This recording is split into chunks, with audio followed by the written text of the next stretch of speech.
ৰিয়ান পৰাগৰ ওপৰত আমাৰ অসমবাসীয়ে কেতিয়াও শুনিব নোখোজা হে বেয়া খবৰটি বৰ্তমান সময়ত আমাৰ হাতত আহি পৰিছে। হয়, আপোনালোকে ঠিকেই শুনি আছে।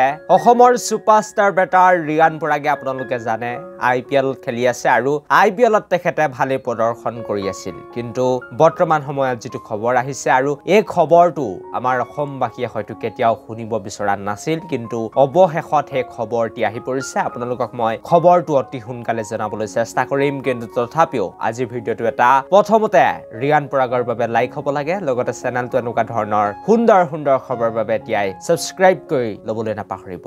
গতিকে আহক আজি ভিডিওটোৰ এতিয়া মূল বিষয়টোলৈ আগবাঢ়ো। বন্ধুসকল, আপোনালোকে জানে খন্তেক সময়ৰ আগতে ৰাজস্থান ৰয়েলছ বনাম লক্ষ্ণৌ ছুপাৰ জায়ান্টছৰ মাজত এখন বহুতেই বেছি গুৰুত্বপূৰ্ণ খেল অনুষ্ঠিত হৈ গৈছে আৰু সেই খেলখনত নিশ্চিতভাৱে RR দলটিয়ে সুন্দৰভাৱে খেলখনত 7 উইকেটত জয়লাভ কৰিছে। কিন্তু আমাৰ অসমৰ সুপাৰষ্টাৰ বেটাৰ ৰিয়ান পৰাগ তাত ব্যৰ্থ হৈছে।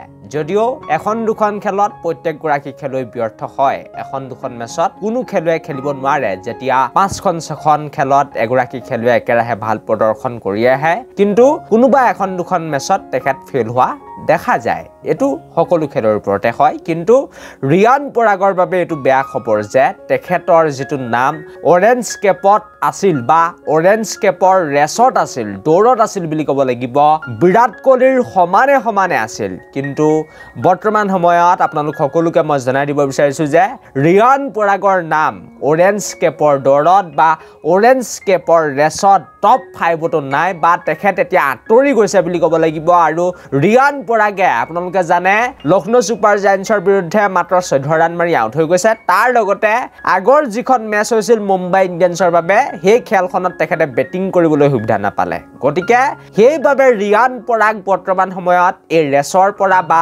অৰেঞ্জ কেপৰ যি দৌৰ আছিল সেই দৌৰৰ পৰা আঁতৰি গৈছে। তেখেতৰ নাম নোহোৱা হৈ গৈছে বুলি ক'ব লাগিব টপ 5ত। কিন্তু মই আশা কৰিম যে তেখেতৰ নামটো পুনৰ আহিব, তেখেতে এবাৰ অৰেঞ্জ কেপ জিকিব। কিন্তু সমূহ অসমবাসী ৰাইজে আশা কৰি আছিল যে ৰিয়ান পৰাগৰ নামটো অৰেঞ্জ কেপৰ দৌৰত 1 নম্বৰ বা 2 নম্বৰতে থাকক, তেখেতে এবাৰ এই অৰেঞ্জ কেপৰ যেটো খিতাপ বুলি ক'ব লাগিব তেখেতে লাভ কৰক। কিন্তু হয়তো হেতু নহবগৈ পাৰে বা হ'বও পাৰে এতিয়াই, কিন্তু কোৱাটো সম্ভৱ নহয়। যদি তেখেতে বেটিং কৰিবলৈ সুবিধা পায় তেতিয়াতো পাই যাব পাৰে, কিন্তু এতিয়া যি বৰ্তমান সময়ৰ বেয়া খবৰ বুলি ক'ব লাগিব যে তেখেত টপ 5ৰ পৰা আঁতৰি গৈছে, তেখেতৰ নাম নোহোৱা হৈ গৈছে। নতুনকৈ ঋষভ পন্থ আহি গৈছে, KL ৰাহুল আহি গৈছে, তাৰ লগতে সঞ্জু চেমছনো 2 নম্বৰ পজিশন দখল কৰিবলৈ সক্ষম হৈছে। তাৰ পাছতে সুনীল নাৰায়ণ আছে, বিৰাট কোহলিটো আছে। গতিকে ৰিয়ান পৰাগৰ বাবে অৰেঞ্জ কেপৰ দৌৰত টপ 5ত এতিয়া কোনো জেগা নাই বা ঠাই নাই বুলি ক'ব লাগিব। কিন্তু যদি আগন্তুক সময়ত ৰাজস্থান ৰয়েলছ দলৰ হৈ তেখেতে ভালকৈ বেটিং কৰিবলৈ সুবিধা পায়, নিশ্চিতভাৱে ৰিয়ানে কামবেক কৰিব পাৰিব। কিন্তু বেয়া খবৰ যে টপ 5ৰ পৰা তেখেতৰ নামটো নোহোৱা হৈ গৈছে আৰু এই খবৰটো হয়তো কেতিয়া আমাৰ অসমবাসীয়ে শুনিব বিচৰা নাছিল। এইটোৱে আছিল আজি ভিডিওটো। থেংক ইউ ফৰ ৱাচিং দিছ ভিডিঅ'।